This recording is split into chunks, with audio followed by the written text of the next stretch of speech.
ज्ञानवर्धन कहानी ऊंट और लकड़बग्घे की। पंचक वन में इस बार गर्मी का प्रकोप बहुत ही ज्यादा था। इसी जंगल में एक लकड़बग्घा रहता था। वह प्यास से व्याकुल था, इसीलिए पानी खोजने के लिए जंगल में इधर उधर भटक रहा था। तभी उसे एक नदी दिखाई दी। नदी में पानी कम था, फिर भी दौड़कर वो नदी के पास गया और मन भर पानी पिया। प्यास बुझाने के बाद उसने सोचा कि क्यों ना नदी में नहा लिया जाए, क्योंकि गर्मी भी बहुत ज़्यादा है। थोड़ी शीतलता मिलेगी तो मन को सुकून मिलेगा।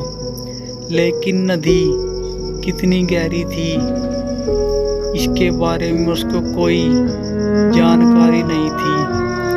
लकड़बग्घे ने नदी किनारे खड़े एक ऊंट से नदी की गहराई के बारे में पूछा। ऊंट ने अपने दांत निकालते हुए लकड़बग्घे से कहा कि मेरे घुटनों बराबर नदी गहरी है, अभी नहाकर ही बाहर निकला हूँ। ऊंट की बात सुनकर लकड़बग्घे ने नदी में छलांग लगा दी। तैरते तैरते लकड़बग्घा नदी के बीच में पहुंच गया और अचानक ही नदी ने उसे अंदर खींचना चालू कर दिया। लकड़बग्घा बचाने के लिए मदद मांगने लगा और हाथ पैर पटकने लगा। किसी तरीके से हाथ पैर पटक कर वह नदी किनारे पहुंचा और बाहर आते ही ऊंट पर गुस्सा करने लगा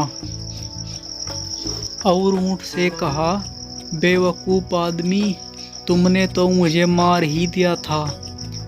तुमने तो कहा था कि नदी तुम्हारे घुटनों के बराबर गहरी है। मैं तो मरते मरते बचा। तब ऊंट ने उत्तर दिया, इतना भड़क क्यों रहे हो? मैंने कौन सा झूठ बोला था?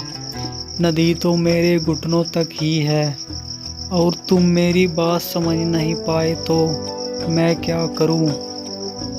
तब जाकर लकड़बग्घे को अपनी गलती का एहसास हुआ।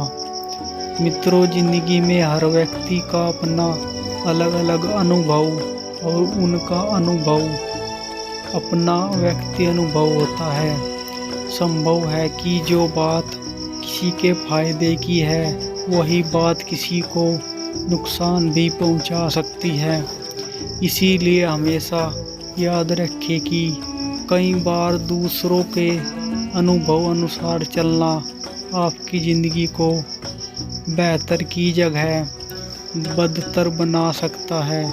इसीलिए किसी भी काम को करने से पहले अपने विवेक का इस्तेमाल करें। धन्यवाद।